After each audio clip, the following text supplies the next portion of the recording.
What's up guys, welcome back to the channel. Today we're going to be talking about the exhaust that I just put on. Is it really just another Tubi exhaust? And let me show you why I think it is, and you can comment below, as well as we're going to discuss what makes an exhaust sound the way it does. Why are some more desirable than others? How come some are more race driven and some are more for the street? Well, let's take a look at the OEM Ferrari Exhaust Sport Edition. Some say that there was a older version which was exactly like the Challenge Stradale. Now this one, interestingly enough, you can see Tubi style stamped on both flanges, on both sides where it connects to the tailpipes. And if you just take a look at this box for a second, right, it's I'll get you the tape, but it's 20 inches long. It's got 4 ribs, right? It's got 4 ribs, and we're going to go over to my old Tubi in a second to compare. It's about 8 inches from weld to weld, where the box is folded and welded. And you can see that the tips have a cascading pattern. The outlets, one is higher, closer to the bumper, and lower, closer to the catalytic converter. You can see the cat right here. Okay, so for that reason, I really think, well, you guys can comment below, but I really think, let's come take a look at the Tubi exhaust that I just took off. Okay, so this is 20 inches. 20, look, this is 20. And basically 8 inches, right? Come back over here, and it's 20. You can see it's 20, right? So it's pretty much spot on as far as exterior dimensions. Now the interior composition, I have no idea. It does sound louder than this one. This one is a bit softer, a bit more muffled, for lack of a better word. Oh man, a more muffled muffler. I'm sorry guys, I just have an infinite number of dad jokes. But in any event, I am gonna take it out. They let me try it with no obligation, which is really awesome. And they're gonna hook me up with a Capristo, the twin sound, which is a valved Capristo level 3 plus and a level 1, all in a nice shiny package. So it has a valve controller, and in the HOA in town I'm able to close those valves or just leave it in OEM configuration and putter around, you know, less than 4,000 RPM and not piss anybody off.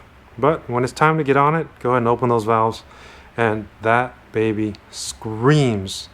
It might have a little bit of deeper growl than the Capristo level 3, which is valveless, simply because I'm going to kind of show you guys here in this physical demonstration why it has a different sound. It's going to be a little bit deeper. Some say it almost even sounds like a NASCAR stock car. It's not a bad sound to me. It's still an awesome sound when you hear a NASCAR driving by. That's why the races fill the stands, right? The F1 sound on a Capristo level 3 is sometimes plagued by a drone at low speeds, low RPMs, maybe because there's no valves. And I don't know, we'll see when I get mine. We'll do some tests, see if we can go in a quiet mode and then switch to loud mode and see how that goes. But I just want to show you guys, if you don't already know, the basic plumbing of the exhaust system. So this is going to dictate, and I kind of learned this simply by trying different exhausts. So you have the gases from the catalytic converter going in, okay? Just a traditional muffler setup. They're going in to the muffler. Okay, again, they're going in from the cat straight to the muffler. They're passing through all the media inside the muffler and coming out these two outlets, which feed directly to two tailpipes. And that's repeated on the other side. Now, this version I had didn't have a valve, but let's say it does, and it's illustrated by this orange clip. So when the gases come in and the valve's closed, you have output restricted by 50%. Now that's going to reduce your noise and everything like that. So if the gas comes in, let's say it's just blue, just to make things simple. The valves are closed, they're going to come out of one tip. They're not going to come out of this tip because this valve is closed. Okay, I hope that makes sense. Now, when you change that to open up the valves, then the flow comes out of this tip. You'll have flow coming out of this tip, which means you'll have 4 tips flowing instead of 2. And it'll be considerably louder. Not only louder, but the tone changes to much deeper. So 1 tip flowing, it's going to be a little bit more of a higher pitch, whereas 2, you can imagine, it's just more of like a chorus singing instead of 1 singer, right? You have a double the amount. 4 tips instead of 2. Right, now, how does an exhaust bark? How does it get that signature bark? Everybody talks about that Challenge Finale bark. Now, to get that bark, it's called a bypass, a muffler bypass. Some people call it a straight pipe. Basically, one of the tailpipes needs to be directly connected to the catalytic converter. Let's pretend the catalytic converter is here. Okay. The catalytic converter needs to be connected to one of the tailpipes directly. All right. And that tailpipe is always the one with the valve. So the valve is illustrated here by this clip, cable clip. So the cat feeds into the tailpipe, which also feeds into the muffler. So when the valve is closed, the gases go through the muffler and come out the non-valvetronic tailpipe.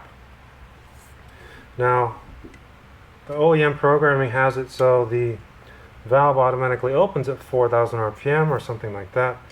So, thus the gases build up and the pressure builds up and the valve opens. Boom, you have a bark. Kind of like a gunshot, you know, where pressure builds up and it's released, like a shotgun. So, that's the basics of what makes exhaust sound so different. It's number one, the plumbing. Plumbing makes a huge difference. And then it's the density of the muffler. It's the direction of the piping. Is it an X pipe? Is it a straight pipe? Does it go through a lot of twists and turn? Do the tips connect to each other? Are they straight piped on both sides? You know, what is the harmonics of the muffler? What kind of metal are they made out of? Stainless steel, Inconel, titanium. They all have a different sound, different heat capacity. And so,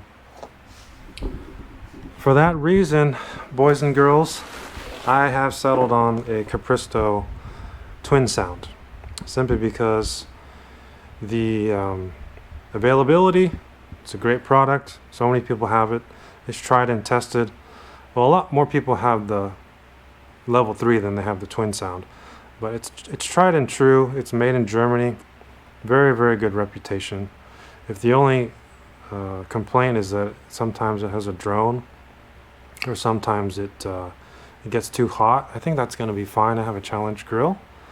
The other 2 options I was thinking about was the Fab Speed, which is a 2-month wait, and it's not going to work for me.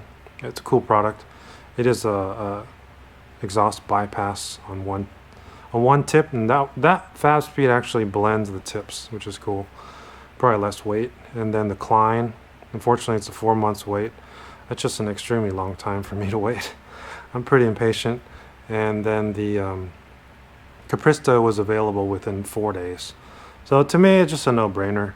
And I don't know about you guys, but I've never heard a clip of a Capristo exhaust on a 360 on YouTube that didn't sound amazing. I haven't heard a single clip and went, terrible. Oh, that Capristo, horrible. No, I think the Tubi is great. People love the Tubi. It serves a purpose. I think for the street, it's a little bit too tame for me. I think maybe with high flow cats it might be awesome, but unfortunately in my jurisdiction I can't even try. I know that the Tubi company made the OEM 430 exhaust, which everybody rants and raves about. My question is, that exhaust is so popular, how come Tubi just doesn't manufacture it again and make the tips compatible for a 360? It would seem like a no-brainer. I think it would be a really hot seller. But anyways, comment below. The next video you guys are going to see, the exhaust will be back on my car. Well, it'll be on my car for the first time. But be sure to like, share, comment, and subscribe. We'll see you in the next video. Bye-bye.